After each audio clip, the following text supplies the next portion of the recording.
Muito boa tarde a todos e bem-vindos a esta masterclass dedicada ao tema dos modelos e rotinas de gestão. É uma masterclass no âmbito da pós-graduação em Estratégia e Controlo de Gestão da Católica Porto Business School e temos, em que temos como objetivo partilhar uma das temáticas que identificamos para a pós-graduação e que, em bom rigor, identificamos para tudo aquilo que fazemos na formação. Esta temática que hoje vamos explorar, como o nome indica, é sobre modelos e rotinas de gestão. Os fundamentos para a mesma é de que, e já veremos de seguida, existe uma correlação muito forte entre aquilo que são as nossas rotinas de gestão, aquilo que são os modelos que selecionamos e aquilo que é o nosso desempenho. Nada melhor para esta sessão do que termos uma visão prática do que fazemos, como é nosso timbre nestas masterclasses, e para isso a nossa proposta é começarmos com uma breve apresentação da temática, que será dirigida pelo meu colega, o professor Miguel Soares, e depois passarmos para o testemunho dos nossos dois convidados de hoje, a quem agradecemos a preparação e a disponibilidade para aqui estarem. Em primeiro lugar, teremos uma apresentação dirigida pelo Pedro Gingeiro Nascimento, na qualidade de secretário-geral da Business Roundtable Portugal, e depois teremos também um testemunho, uma partilha de conhecimento e de casos do Pedro Helena Ribeiro, que vem não só, como veremos dessa apresentação, integrado neste desígnio da Business Roundtable Portugal, mas vem também na qualidade de Head of Procurement da CUF, hospitais e clínicas. São dois convidados a quem, Tino-me, muito agradecemos a presença. Vão ver que vão partilhar connosco aquilo que fazem. Quer um, quer outro, têm percursos muito ricos nesta área da estratégia. Por coincidência ou não, ambos já desempenharam funções de direção de planeamento e de estratégia em organizações por onde passaram. Ambos têm também percursos em áreas de consultoria e vão partilhar connosco não só aquilo que esta associação, a Business Roundtable Portugal, está a fazer para a melhoria das rotinas de gestão nas empresas em Portugal, mas também partilhar casos concretos daquilo que fazem na aplicação desse apoio às empresas em Portugal. Esperamos que aproveitem esta sessão. Nós estamos abertos, através do módulo de perguntas e respostas aqui do Zoom, para receber os vossos contributos, as vossas dúvidas. No final destas três apresentações teremos um espaço para tratarmos precisamente dessa discussão. Portanto, não deixem de apresentar perguntas no módulo Q&A. Depois, quer eu, quer o professor Miguel Soares, iremos fazer a coordenação e a organização no final das apresentações. Ia dizer para estarem sentados, mas de certo estão sentados e bem confortáveis. E vamos iniciar então esta masterclass. Miguel, por favor. Olá, boa tarde a todos. Muito obrigado, Luís, pela apresentação. Eu vou partilhar uma breve apresentação.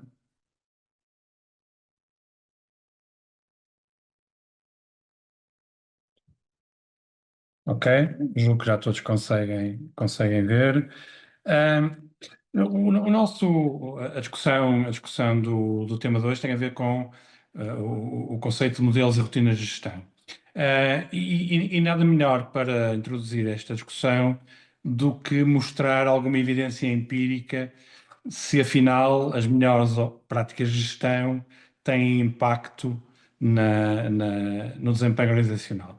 É evidente que o bom senso nos diria que parece evidente que as empresas com melhores práticas terão o melhor desempenho, mas nada melhor do que mostrar alguma evidência empírica e um conjunto de estudos que tem vindo a ser feitos nas últimas décadas, como vamos ver pela equipa do professor Noteboom, um economista, que nos mostra exatamente que há uma correlação entre uma classificação sobre as práticas de gestão e o desempenho das organizações.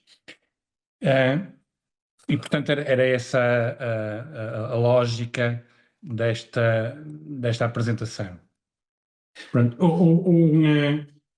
há uma série de artigos sobre esta evidência empírica, que se tornou muito célebre, saiu na revista de Harvard em 2017, que mostra que, com base na recolha da evidência do professor Noteboom, que a boa gestão, ou as boas práticas de gestão, conseguem prever melhor o sucesso das empresas do que as tecnologias, a investigação, as competências. Portanto, as práticas de gestão como um fator central do desempenho organizacional.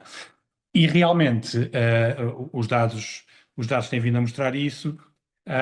Este gráfico que vocês conseguem ver aqui mostra a relação entre o PIB per capita dos países e a classificação do score de gestão dos estudos do professor Noteboom, e parece não existir dúvida nenhuma que há uma correlação até bastante linear entre o PIB per capita dos países e o seu score em termos de práticas de gestão. Portugal aparece aqui numa posição, em termos de score de práticas de gestão, até muito interessante, ligeiramente acima até de Espanha, o que nos parece surpreender um bocadinho, mas no PIB per capita o reflexo não é tão evidente. Como era de esperar, e não é surpresa, os países que evidenciam PIBs per capita maiores são os países que melhor pontuam nas práticas de gestão, como os Estados Unidos, Singapura, o Japão, os nórdicos, o Reino Unido, a liderar quer os scores, quer o PIB per capita. Os estudos também mostram que há uma correlação entre um ponto adicional no score do World Management Survey e o impacto nas vendas, o impacto no crescimento. Eu julgo que continuam a ver a apresentação, sim?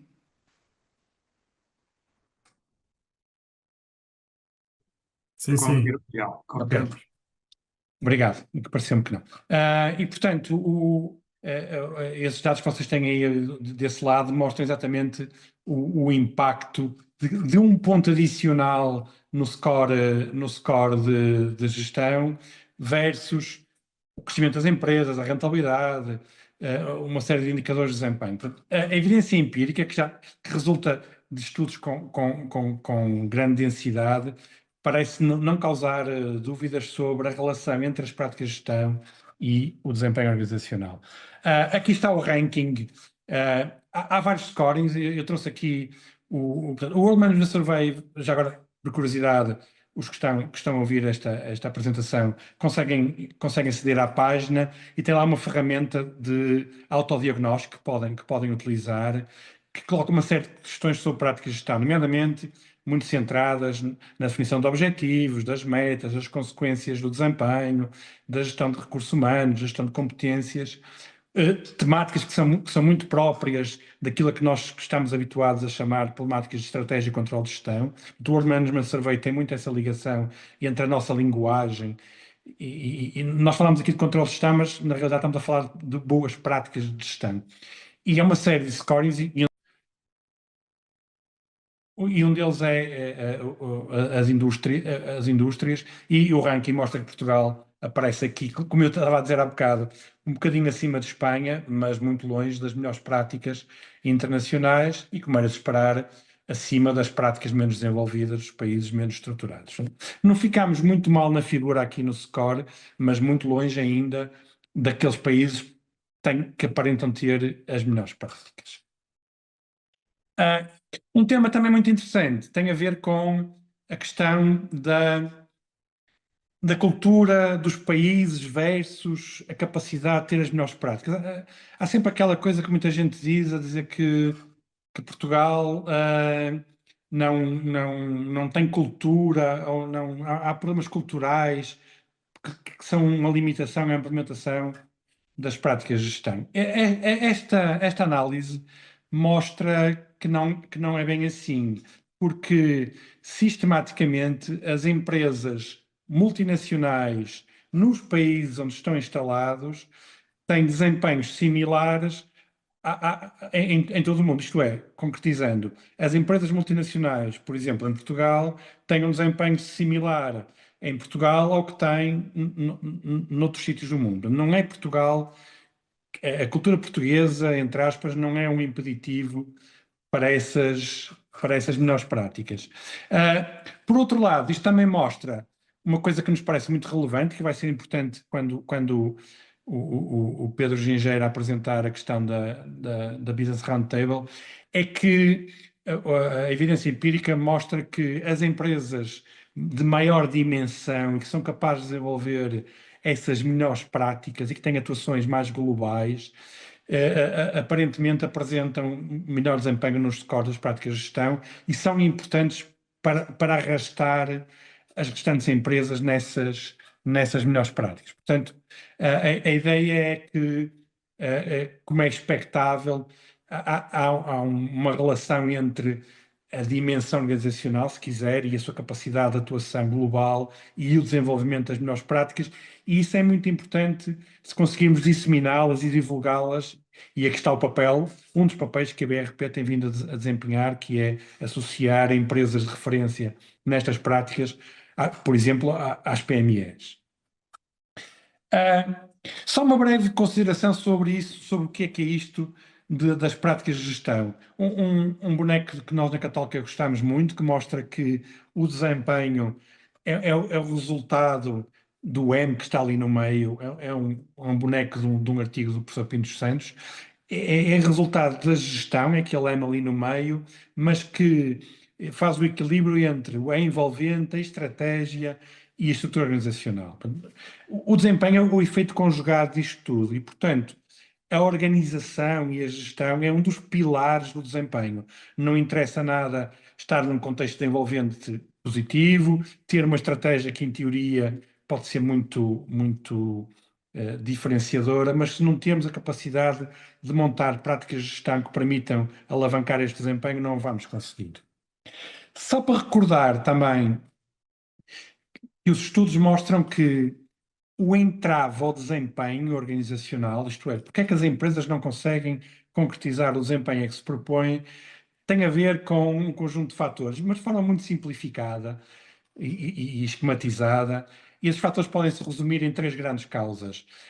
O desempenho das pessoas nas organizações, e agora vamos falar um bocadinho mais das pessoas e das equipas nas organizações, não é o desejado, porque ou lhes falta direção, não se sabe exatamente o que é que se pretende das pessoas, portanto, nós costumamos dizer que falta-lhes bússola, daí o desenho de uma bússola, ou há problemas motivacionais, ou falta de competências. A falta de competência é relativamente fácil de resolver, é insistindo na formação, nas capacidades de recrutar, mas depois os problemas de direção e motivação têm que ser resolvidos com ferramentas de gestão.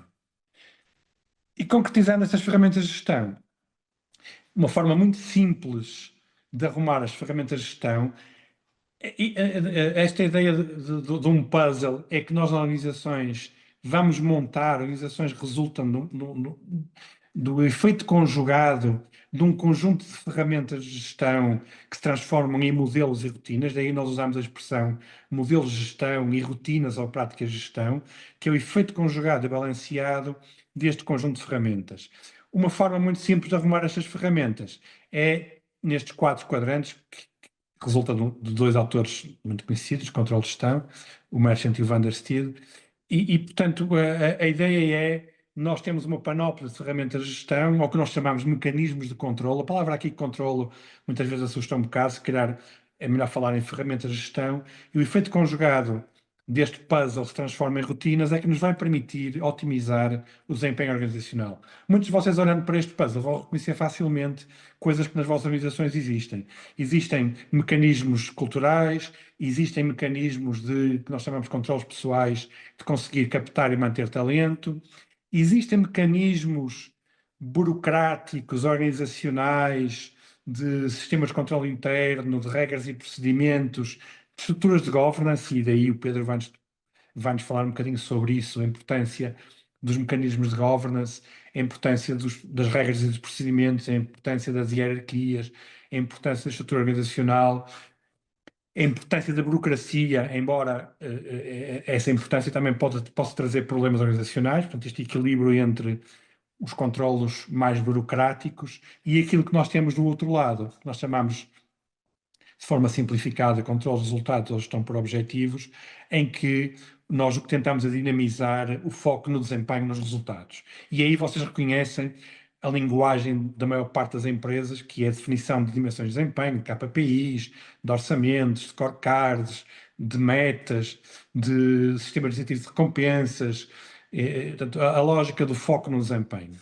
Na nossa visão, e a visão da Católica, e que está na gênese da nossa formação na área de controle de gestão, é que é o efeito conjugado de todas estas ferramentas de forma balanceada, estruturada, que se transforma em modelos e rotinas de gestão, que vai permitir o sucesso organizacional. Portanto, é este a nossa forma de ver, de forma holística, se quiserem, de que forma é que estes modelos e rotinas impactam, como a evidência empírica mostra, no desempenho das organizações. Portanto, este é o nosso primeiro desafio.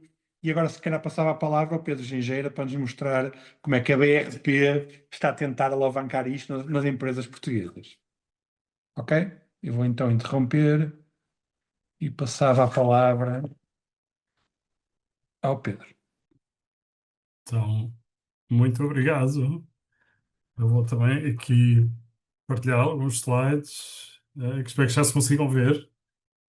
Sim, boa, muito bem. Então, meu nome é Pedro Gingeiro do Nascimento, sou secretário-geral da Associação Business Roundtable Portugal. É um gosto estar aqui convosco hoje. Tenho que começar por agradecer à Católica, em particular aos professores Luís Marques e Miguel Soares, por nos terem desafiado ao BRP e, portanto, a mim também e ao Pedro Heleno, para estarmos aqui convosco e partilharmos um pouco do que tem sido a nossa experiência neste tema. Vou explicar rapidamente o que é a Associação Business Roundtable Portugal, porque ainda somos relativamente recentes.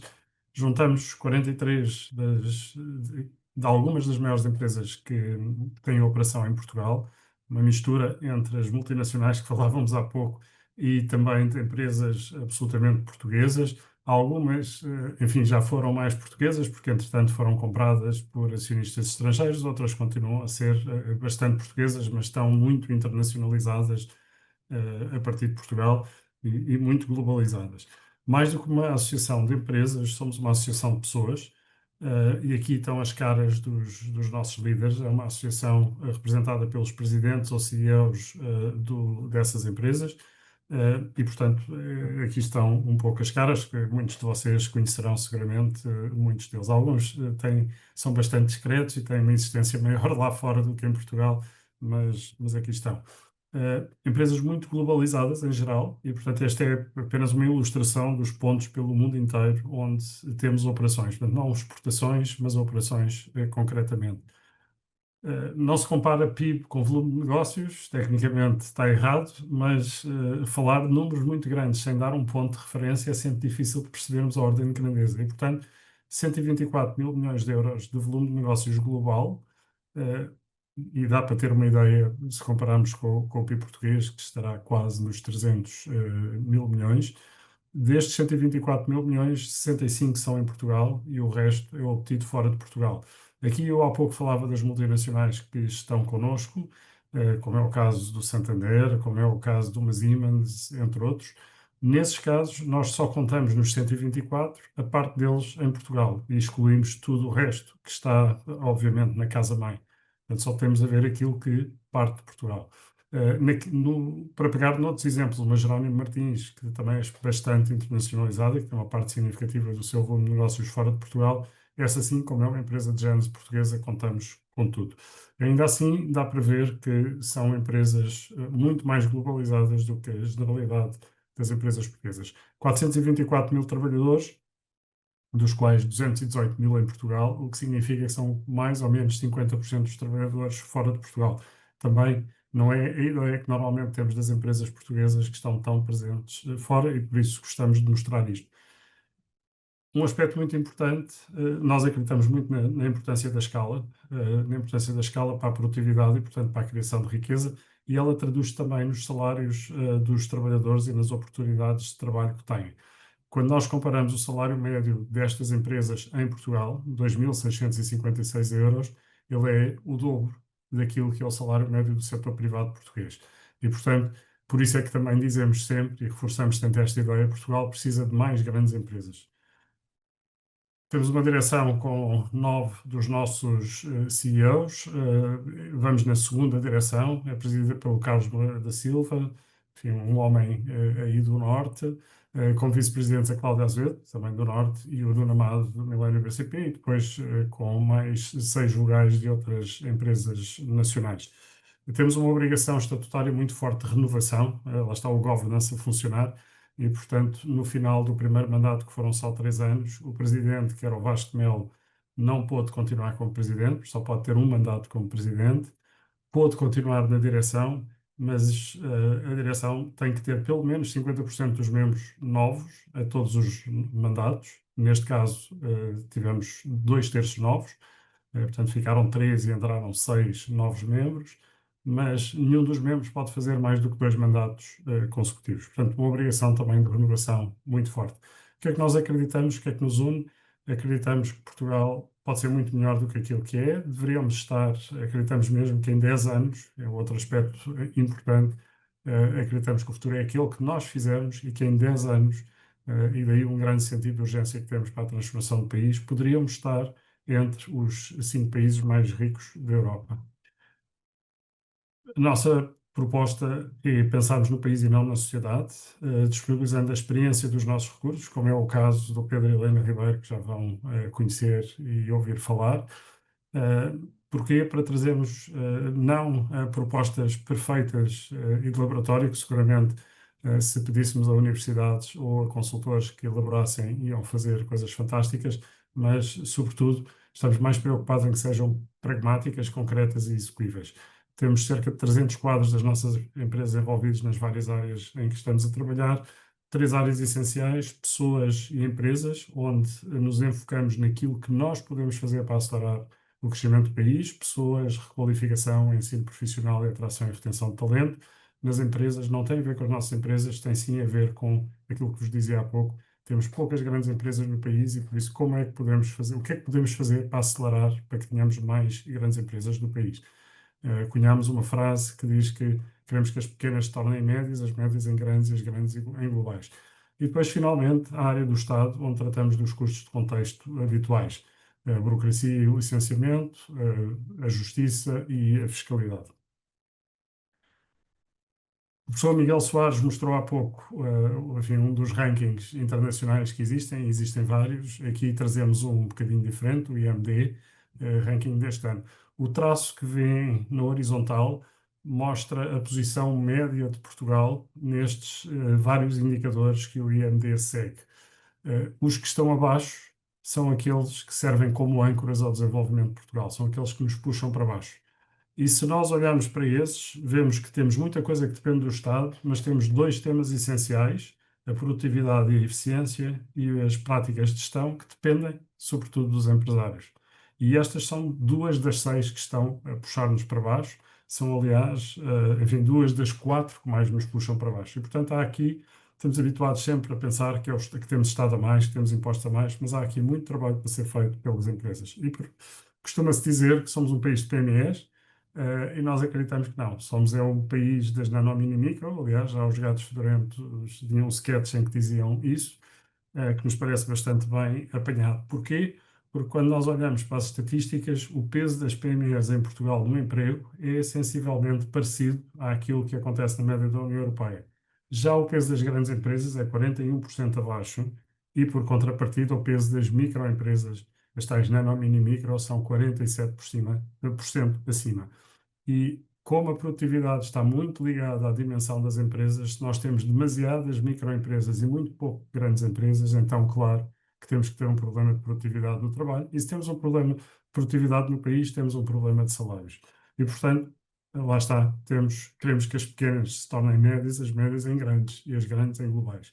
Falámos com um número bastante grande de especialistas, professores, investigadores nacionais e estrangeiros, ex-ministros, ex-consultores, etc., para tentar perceber quais é que eram as principais razões que impediam que levassem este resultado final, ao excessivo, baixo número de grandes empresas no país.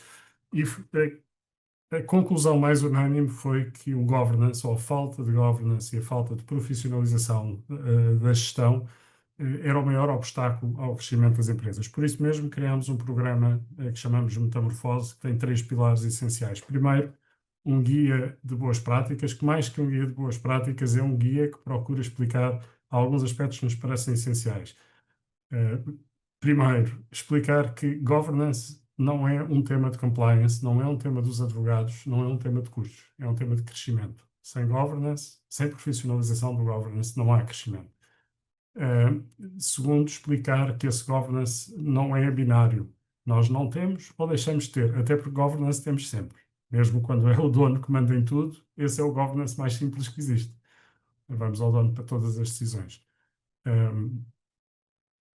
Mas importa também percebermos então que o governance vai se desenvolvendo com o crescimento da empresa, com o aumento da complexidade do negócio.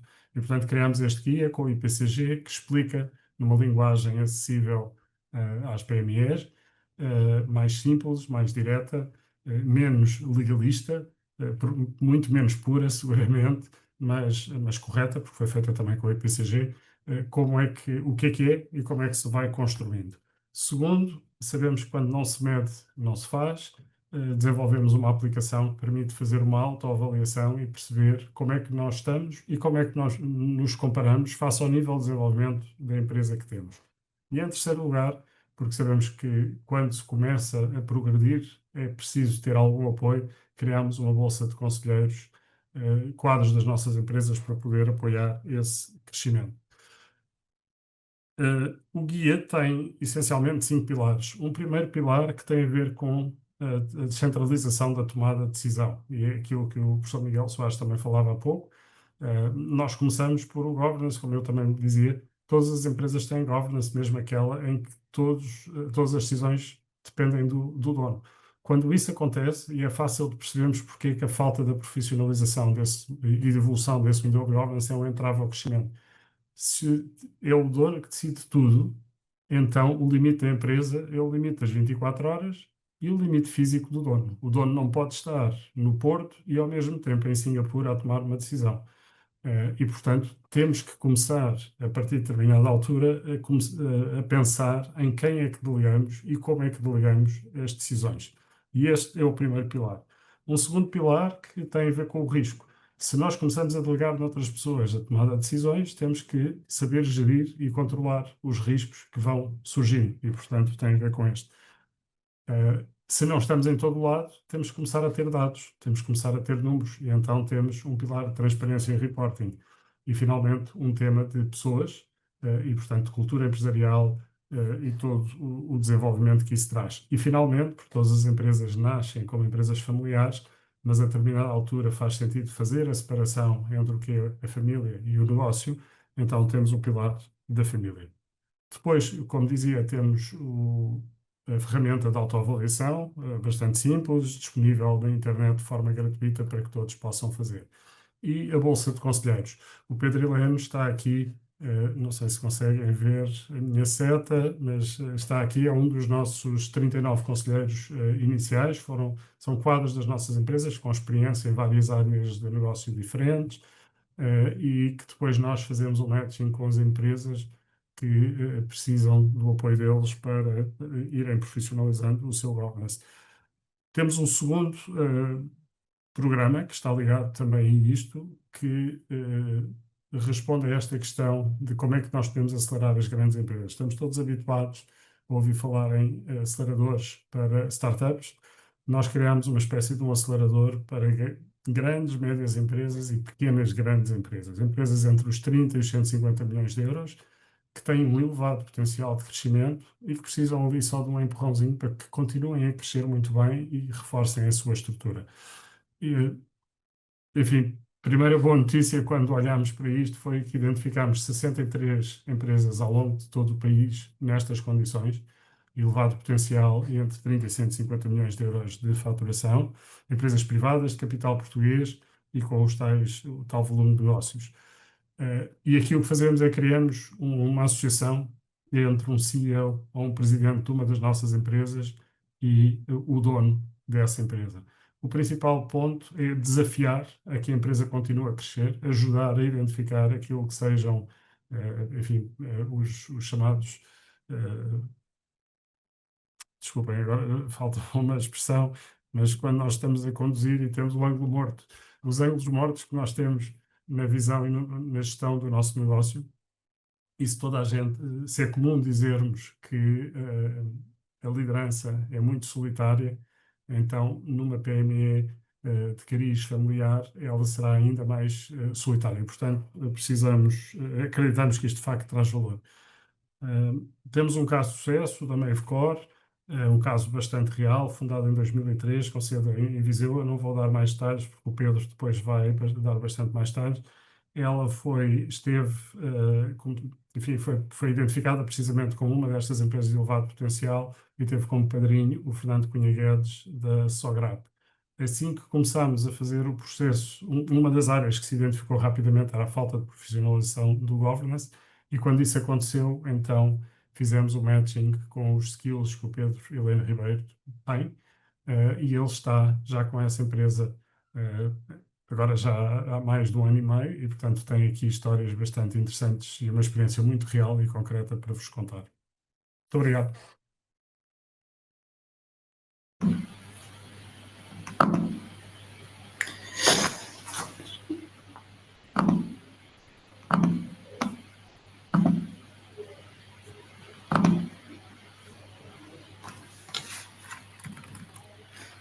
Muito bem, boa tarde a todos. Creio que já estarão a ver a projeção da apresentação que tenho para apresentar.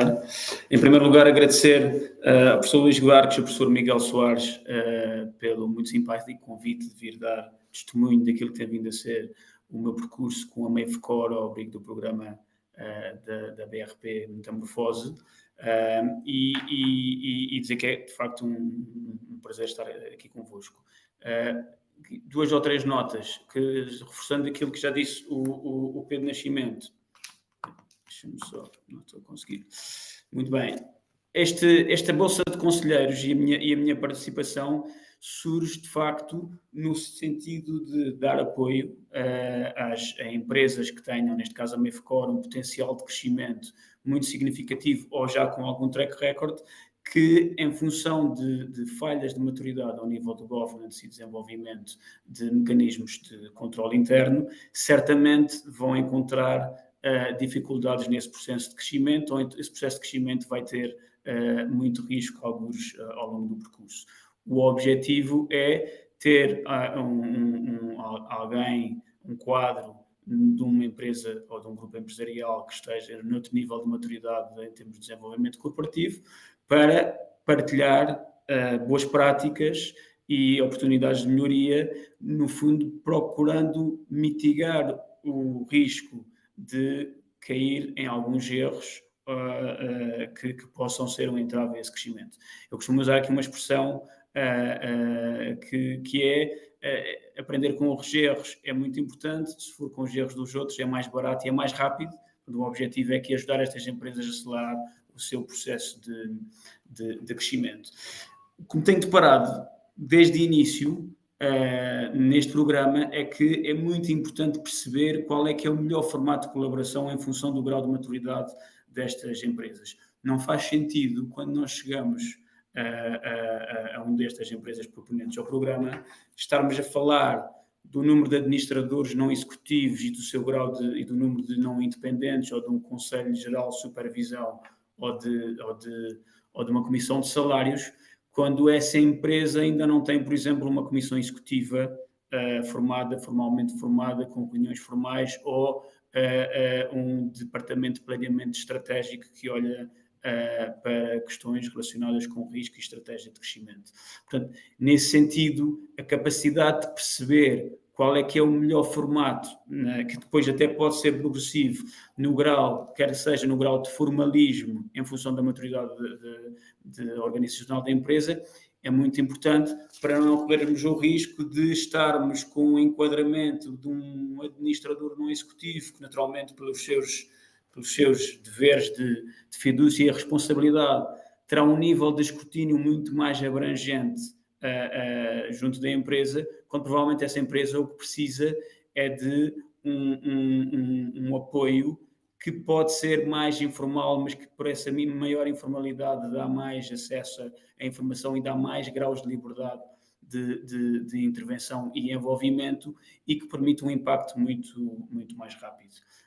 Portanto, esse é um primeiro ponto muito importante, é preciso perceber qual é que é o perfil da empresa que nós estamos a encontrar, qual é o grau de maturidade e, naturalmente, e aí mérito da equipa da ABRP, perceber também qual é que é o perfil do quadro ou do conselheiro que se possa adequar mais a este tipo de empresa.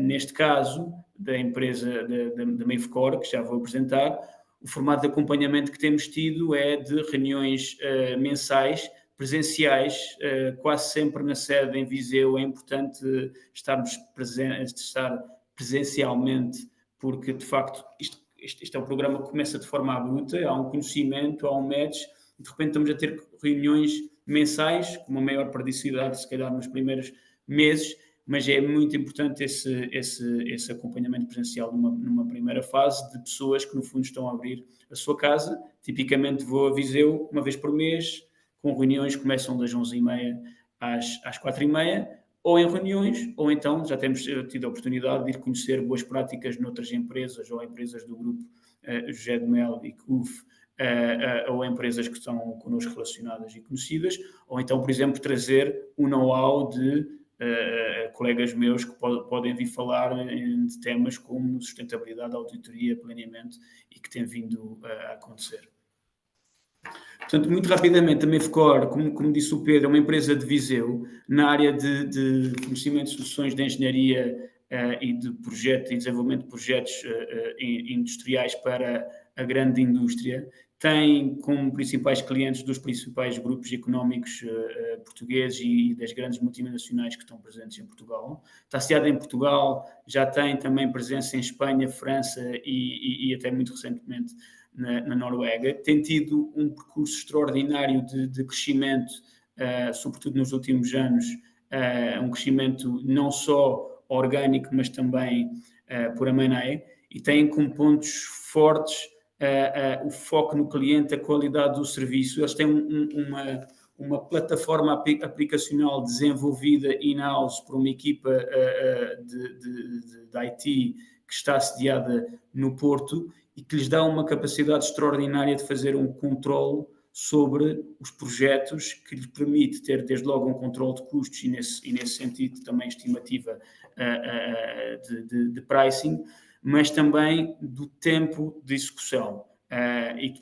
depois lhes permite uma capacidade de resposta e um nível de resposta que tem tido resultados muito, muito interessantes a nível do mercado e que são altamente diferenciadores face àquilo que é o setor. Grandes números, estamos a falar de 140 milhões de euros em 2024, um crescimento composto nos últimos anos de 24%, estão à volta de 13 milhões de EBITDA e já com 1.000 colaboradores, portanto os mais 700 do Pedro já têm se calhar 1 ano e meio, neste momento anda à volta dos 1.000. As áreas de negócio são relativamente diversificadas, isto tem vindo a ser uma preocupação da equipa, no sentido de prestar um serviço integrado e ter um maior controle sobre a qualidade e a cadeia de valor nos projetos. Portanto, também nesse sentido, tem vindo a fazer aqui uma série de aquisições. A faturação tem tido uma evolução muitíssimo significativa, sobretudo no pós-Covid, andou à volta dos 10% de EBITDA, com uma redução mais recentemente pelo facto de muitas das unidades estarem ainda em ramp-up após a aquisição de algumas das empresas. Como vemos aqui, trabalham de facto para os grandes nomes da grande indústria pesada nesta área e já com um nível de renovação de contratos muito significativo. Um dos grandes desafios tem vindo desta estratégia de complementaridade dos serviços prestados, que tem vindo e que nesse sentido tem seguido uma estratégia de M&A com a aquisição de algumas empresas que estão ao longo da cadeia e que lhes permitem esta complementaridade. Por exemplo, tinham um problema crónico com os seus projetos porque não conseguiam, por exemplo, andaimes, ou que não conseguiam coordenar com os revestimentos, tendo em conta a cadência e a precedência de muitos destes serviços. Então foram cirurgicamente fazendo a aquisição de pequenas empresas e com base nisso integrando e tirando partido das sinergias disto. O que é que nós temos, portanto? Uma empresa que, do ponto de vista daquilo que eu chamo da frente externa do mercado, muito robusta, que de facto é o target deste projeto da ABRP, empresas que com uma capacidade de crescimento ou já com um track record muito significativo e assente no seu know-how e na sua qualidade operacional. Do ponto de vista da frente interna, de mecanismos de controle internos e de nível de desenvolvimento e de robustez da gestão, ainda aqui com desafios significativos. Portanto, do ponto de vista de um diagnóstico, chegamos a uma empresa muito robusta no crescimento e no pipeline para os próximos anos em termos de atividade, mas com desafios aqui a vários níveis que foram sendo falados tanto pelo professor Miguel Soares como pelo Pedro Gingera: controle interno, gestão de desenvolvimento, necessidades de formação, desafios de integração, planeamento estratégico. Portanto, a nossa abordagem em função deste diagnóstico foi muito ter um plano de ação muito específico e cirúrgico em várias destas dimensões. Portanto, as áreas de intervenção foram sobretudo ao nível do plano de negócios, processo de integração, corporate governance, recursos humanos, sustentabilidade e matriz. Eu vou passar muito rapidamente por alguns deles com algum pormenor, mais algum detalhe fica depois também será disponibilizado com esta apresentação, que caso queiram. Portanto, do ponto de vista de plano de negócios, antes de dar um enquadramento, nós tínhamos de facto uma empresa que tinha dois fundadores, mas um fundador com uma componente operacional muito forte, muito ligada à operação, com um grande conhecimento e controle sobre os processos e projetos, mas de facto com uma estrutura frágil em termos de dimensão do ponto de vista de gestão de topo. Portanto, o primeiro passo foi criar uma comissão executiva, com reuniões regulares, com a definição de uma agenda e workflows de aprovação, criar uma equipa de planeamento estratégico que pudesse abordar desde logo duas vertentes. Portanto, a reflexão estratégica a 5 a 10 anos, que foi até já concretizada numa apresentação feita em Viseu há pouco tempo, onde ficam definidos desde logo e muito alinhados com o propósito da MEFCOR e com o cenário macroeconómico, quais são as grandes diretrizes de crescimento para o futuro, com targets bem definidos e depois um mecanismo de controle, não só orçamental, mas deste planeamento, com identificação e com acompanhamento de dashboards de indicadores, de análise de sensibilidade para a gestão do risco e com identificação de fatores críticos. Para terem uma ideia, na primeira conversa que tive com o Luís, um empreendedor extraordinário com uma história de evolução fantástica nesta empresa, quando lá chegamos a meio do ano, eles tinham acabado de concretizar o orçamento para este ano e não havia um mecanismo de desafio à própria organização para rever o objetivo para o final do ano ou para os trimestres seguintes. Por exemplo, hoje em dia já têm desde logo esse mecanismo, como foi também criada uma equipa com atividade comercial para que possa, com objetivos que já estejam definidos, ir trazendo desafios de crescimento e ir cumprindo estes desafios de crescimento. Portanto, as outras áreas de intervenção, integração de empresas, tem sido um desafio. Isto é uma empresa pequena, com uma equipa de gestão relativamente pequena, que tem tido os desafios típicos e por exemplo, a própria CUF, onde estou, está num processo de expansão muito significativo, como tem existido no setor também com a M&A, e nós próprios nos deparamos com estes desafios. Numa empresa mais pequena, os desafios ainda são maiores. Garantir que existe, uma preocupação foi garantir que existe uma equipa que seja owner deste tipo de processos, que os processos de integração estejam definidos e sistematizados do ponto de vista da comunicação, da integração das várias áreas, garantir que as várias áreas vão sendo integradas com a precedência que a operação exige, e naturalmente tentando o mais cedo possível capturar as sinergias que tenham sido identificadas numa fase inicial. Portanto, ter uma equipa pequena, mas muito dedicada a este objetivo. Do ponto de vista de corporate governance, o que fizemos foi um mapeamento e desde logo o trabalho com uma consultora que ainda decorre para fazer o mapeamento de tudo que seriam processos e políticas de controle interno e de autorregulação em curso, o aumento do grau de formalização dos fóruns de governo e órgãos de gestão que não existia, e desde logo o desenvolvimento de uma área de auditoria interna. Ao nível dos recursos humanos, portanto, várias work streams que nós fomos identificando que eram necessárias agir, algumas já em pipeline, mas que nós colocamos no topo da agenda. Muito mérito do extraordinário trabalho que a equipa de gestão tem vindo a fazer. Recursos humanos, identificar um modelo de avaliação de desempenho e de remuneração que se adequa aos objetivos e de incentivos que se adequa aos objetivos da operação, mapear e identificar colaboradores-chave e um plano de desenvolvimento de carreira. Portanto, tem sido crítico e chave numa perspectiva de sustentabilidade. Está na ordem do dia, temos em cima da mesa para 2027 uma diretiva com bastante exigente de implementação de critérios de sustentabilidade que vai incidir bastante sobre este setor, e que desde logo os próprios clientes, grandes clientes da Mavcore, já têm um mecanismo de autoimposição ao longo da cadeia junto dos seus fornecedores. O que fizemos foi antecipar esse caminho com o desenvolvimento de uma equipa de sustentabilidade, que também está a trabalhar com uma consultora nesse sentido.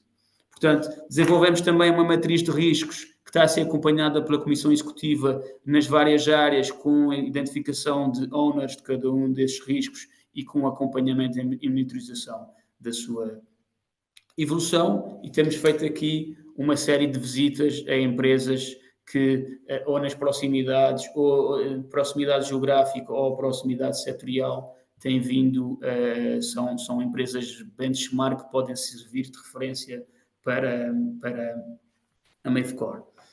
Portanto, nós num primeiro ano o que fizemos foi identificar o que eram as principais áreas de intervenção e, mesmo que de forma relativamente informal, garantir que elas eram postas em prática. No segundo ano o que fizemos foi revisitar a plataforma de scoring disponibilizada pela ABRP e, em função dos gaps que foram identificados, fazer e desenvolver um plano de ação para, de forma mais cirúrgica, garantir que todos esses gaps, ou a maior parte deles, são mitigados até ao final do ano.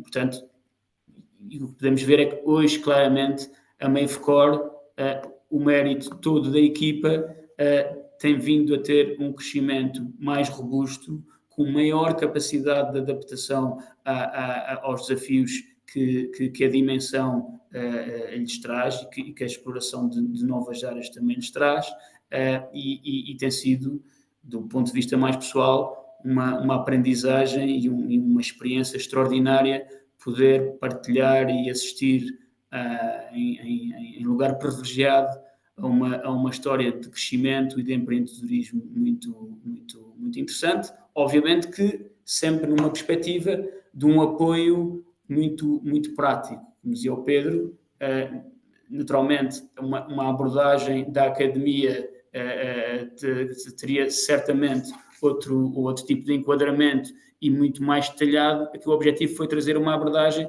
muito pragmática de alguém que já tem alguma experiência no mundo corporativo, de partilha de conhecimento próprio ou de terceiros, para, com isto, ajudar a cumprir o desígnio da ABRP nesta vertente particular das empresas.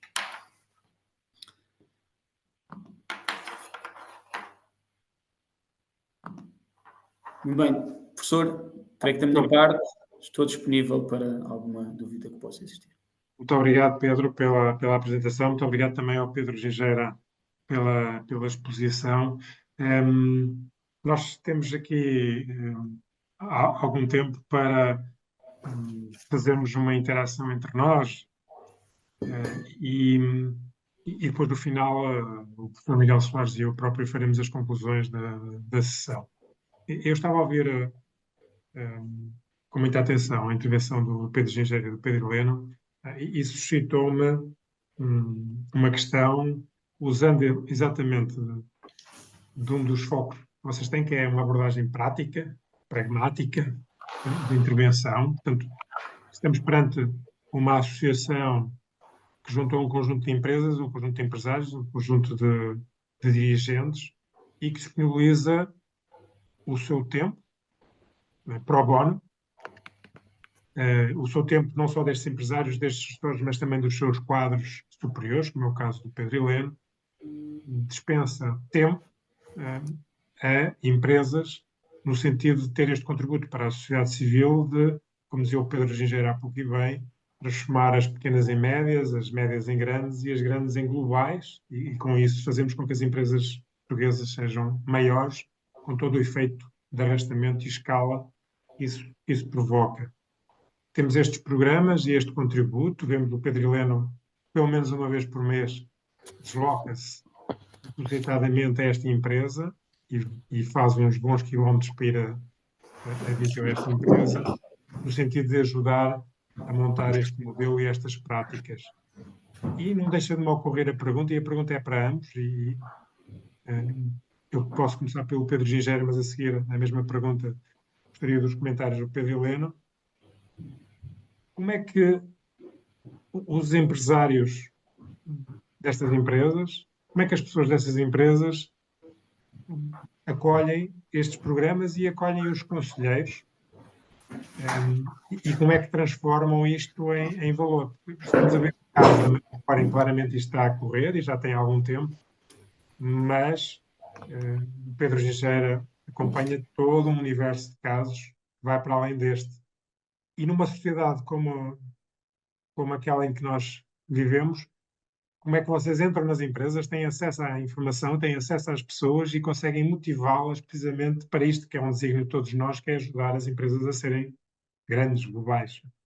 Pedro Gingeira, e depois a seguir a mesma questão para o Pedro. Isso é uma pergunta muito, muito interessante, porque nós fizemos-la bastante no início, não é? E também faz parte deste... Nós estamos a tentar impactar várias coisas no país, desde logo a ambição, a vontade de fazer, a vontade de controlar o destino.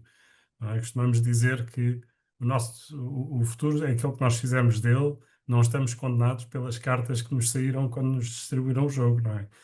E quem joga cartas, bridge, póquer, etc., sabe que um bom jogador com um mau jogo consegue fazer muito mais do que um mau jogador com um bom jogo.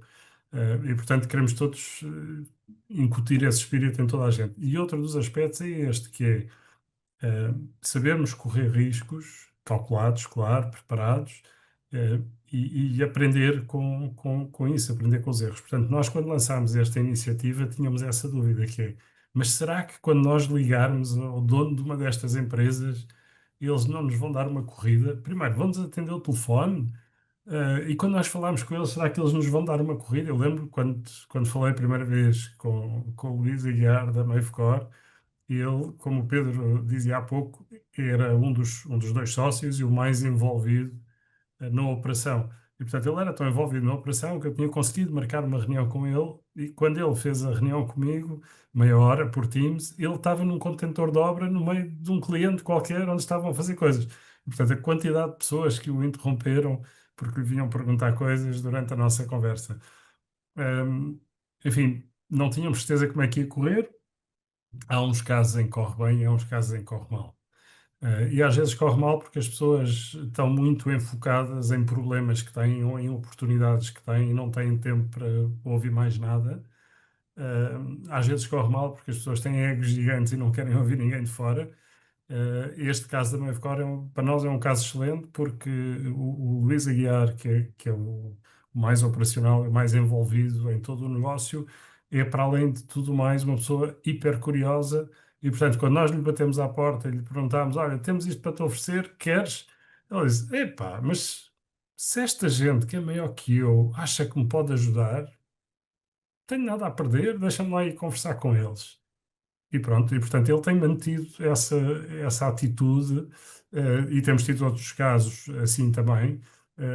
Temos alguns casos onde vão ouvindo, mas não estão tão abertos depois para seguir as coisas. Depois o Pedro, enfim, conhece muito mais o detalhe de como é que as pessoas da própria empresa receberam. Mas eu o que vejo aqui de cima do helicóptero é que para as pessoas da própria empresa também houve ali uma transformação cheia de oportunidades. Os donos passaram para cima. E quando eles passaram para cima e criaram um conselho de administração, quer dizer, foi preciso um CEO, foi preciso um CFO, foi preciso uma data de diretores e houve uma data de gente na estrutura que passou para cima. E portanto, mas não sei, Pedro, tu é que tens o detalhe da experiência. Pedro, é muito na linha do que dizias. Naturalmente, desde logo, quando se faz o matching, é muito importante que seja comunicado de forma clara e muito transparente qual é que é o âmbito desta intervenção para não haver equívocos e expectativas mal geridas. Portanto, o âmbito de intervenção é de dar apoio no robustecimento de áreas de governance, gestão do risco, processo de controle interno, portanto, tudo o que temos vindo aqui a falar. Tipicamente, o que faz sentido, creio que até é uma regra escrita, é que o conselheiro não seja do setor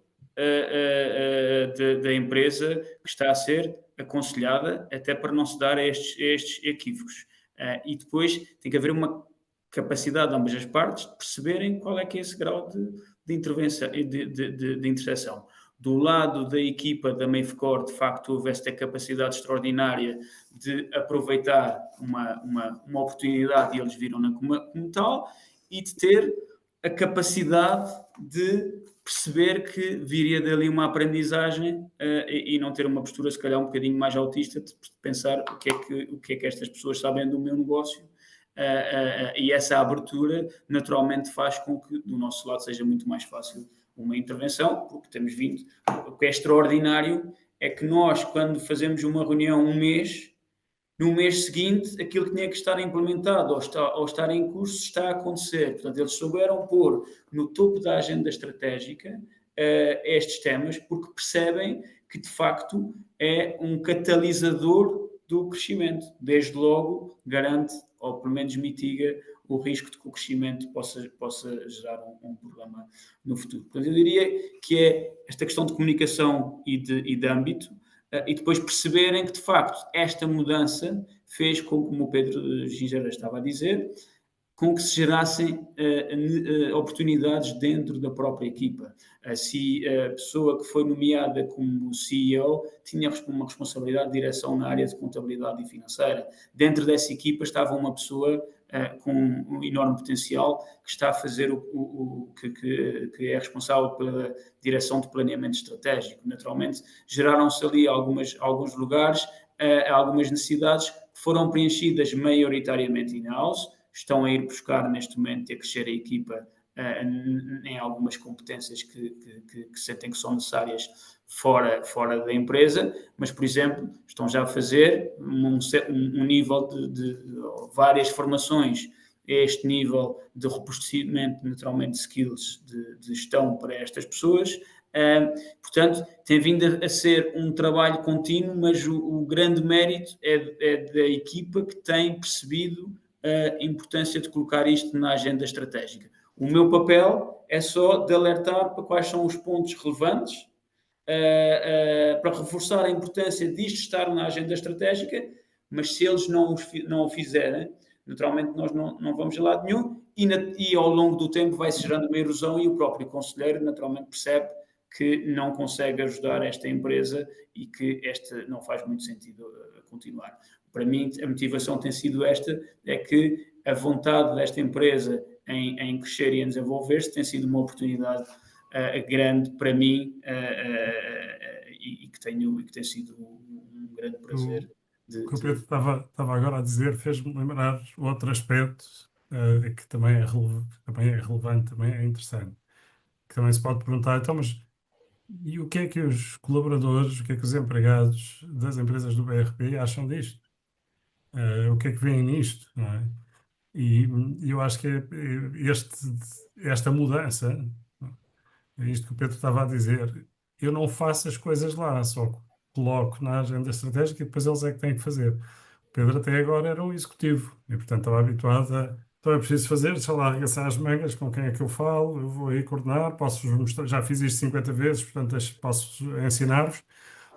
E esse foi um primeiro desafio, que foi explicar a estes 39 quadros que temos para já na Bolsa de Conselheiros, que iam ter aqui um papel que é de não executivo. E, portanto, o papel de não executivo é não arregaças as mangas, não pode ser. Temos é que desafiar e trazer os outros connosco.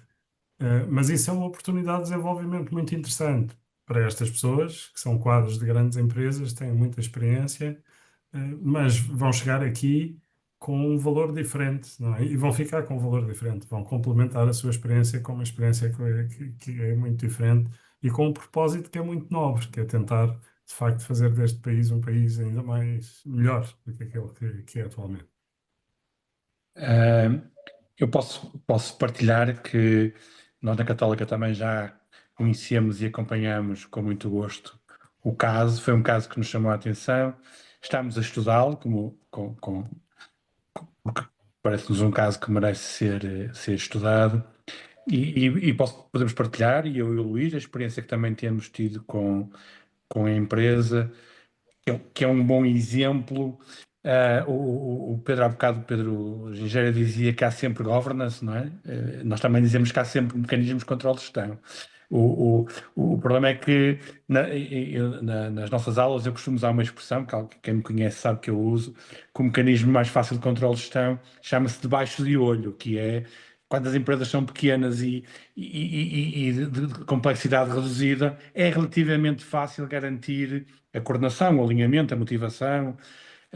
A coisa complica-se quando acontece o que está a acontecer com a Mavecor, que é alargamento da atuação geográfica, a aquisição de novas empresas, crescimento da equipa, a dispersão por vários negócios e o debaixo de olho deixa de conseguir funcionar.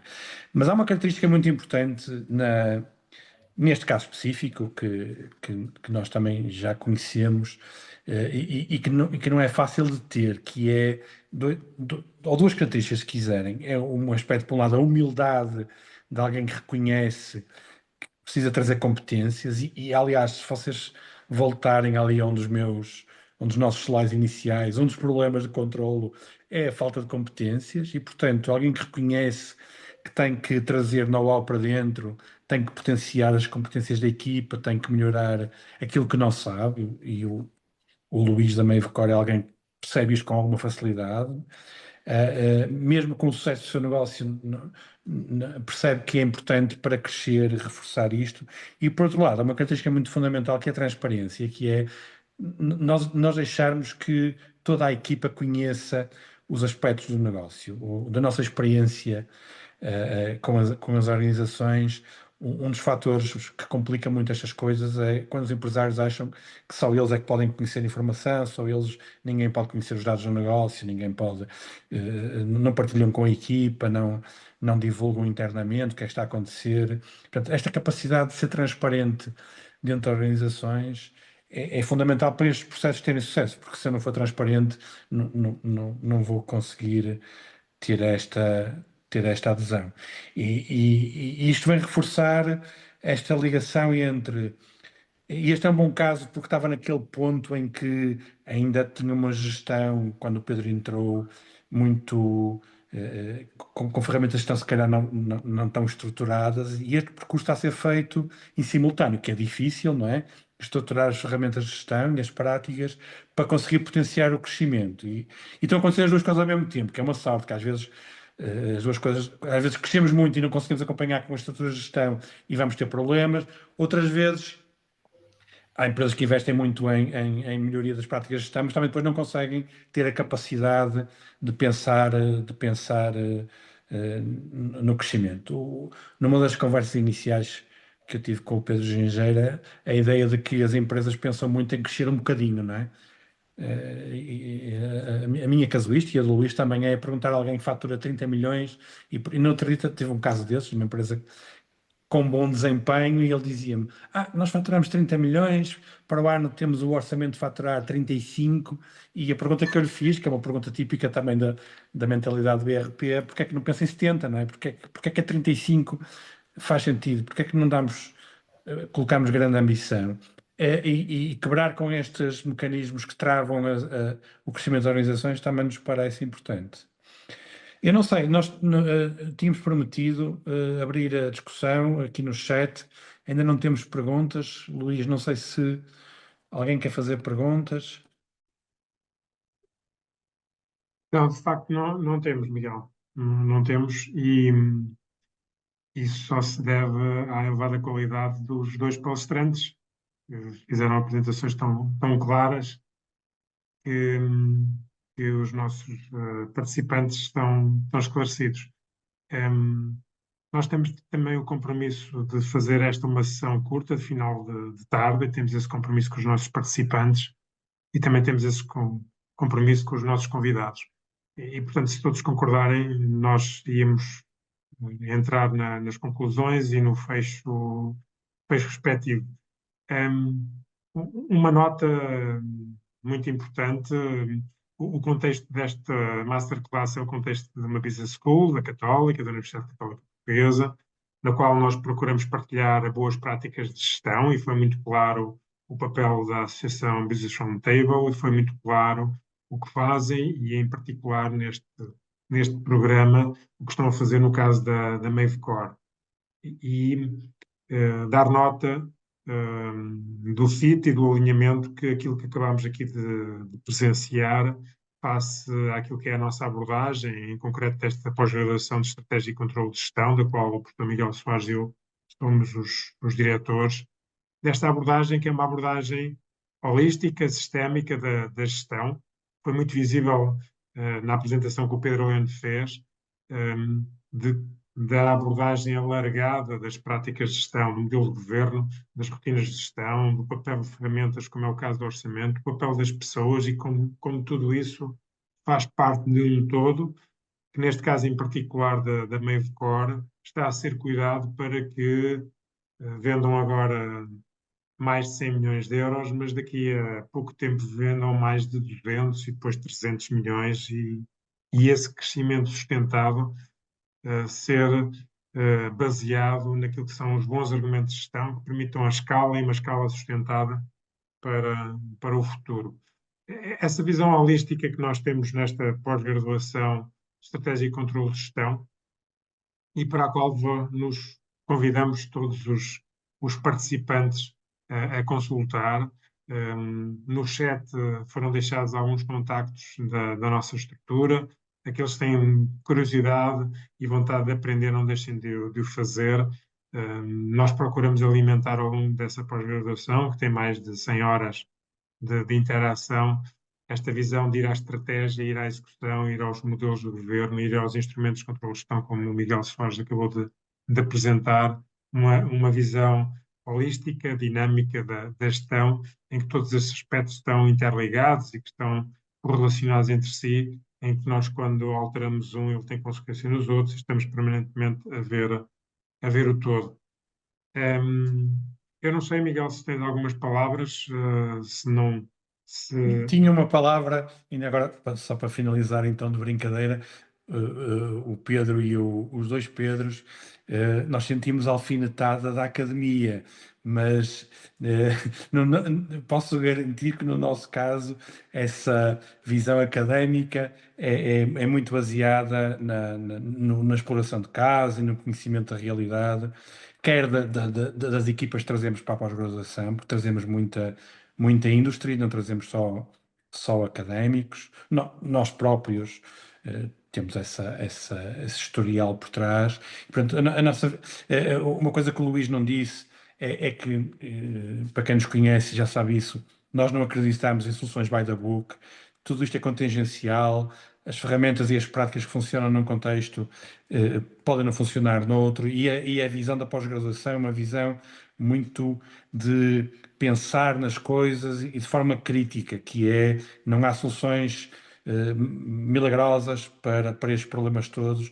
É muito difícil encontrar equilíbrios e balanceamentos destas ferramentas todas, pô-las a funcionar de forma coordenada e estabilizada. As modas de gestão e as grandes os grandes, como é que se diz, parangonas sobre práticas de gestão, sobre ferramentas de gestão, muitas vezes, em determinados contextos, não funcionam. É essa a nossa visão.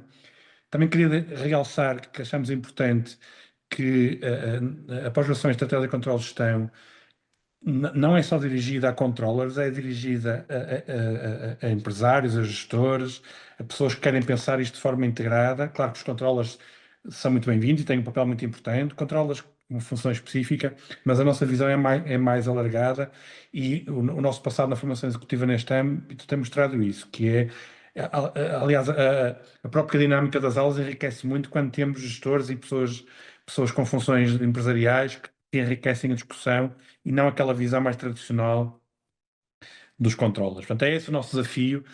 Esta sessão vem mostrar que a realidade das empresas portuguesas merece que nós todos contribuamos, nós do nosso lado, formando os gestores, a BRP disseminando práticas, e acho que todos estamos com o mesmo objetivo final, que é conseguir que as empresas portuguesas tenham um melhor desempenho. O Pedro levantou a mão.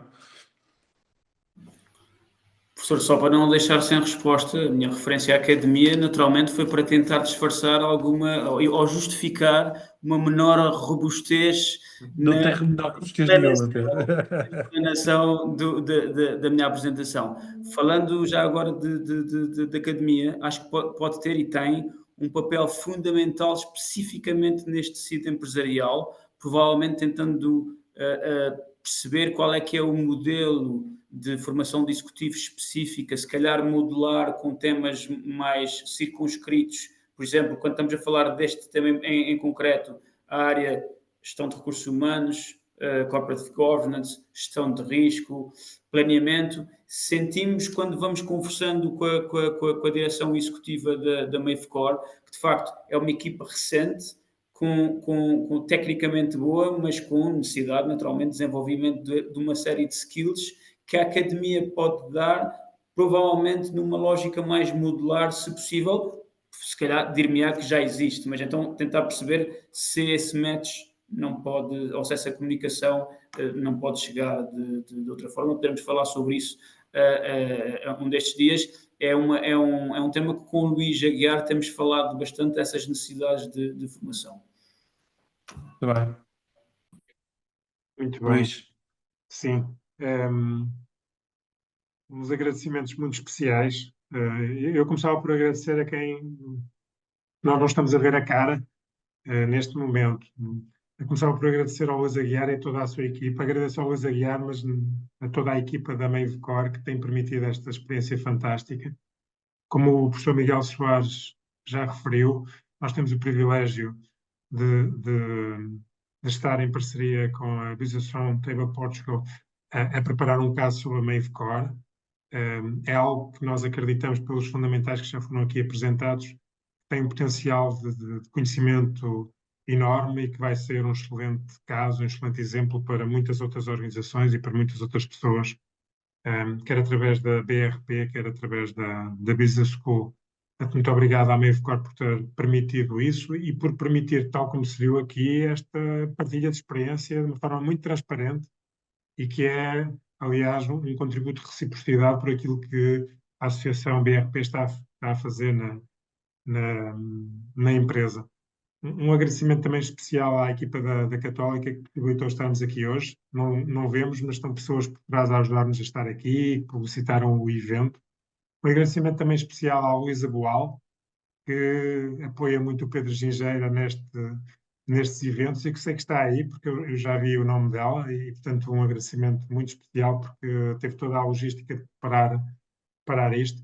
Um agradecimento especial, claro, está ao Miguel, meu companheiro e meu amigo destas práticas, e finalmente um agradecimento, eu vou citar o Miguel, aos dois Pedros, ao Pedro Helena e ao Pedro Gingeira, porque dispensaram o seu tempo para estar aqui, mas o agradecimento vai para além disto. Eu já há pouco referi, o que vocês fazem é pro bono, portanto vocês estão a oferecer o vosso tempo e a Associação está a oferecer o tempo de uma forma genuína, e há CEOs que o Pedro Gingeira também mostrou a fotografia há pouco, que oferecem o seu tempo de forma gratuita para que estas empresas como a Mavecor e outras se tornem grandes. Isso tem muito mérito e nós, como Universidade Católica Portuguesa, temos que vos agradecer de forma institucional por o estarem a fazer pela sociedade. Muito obrigado.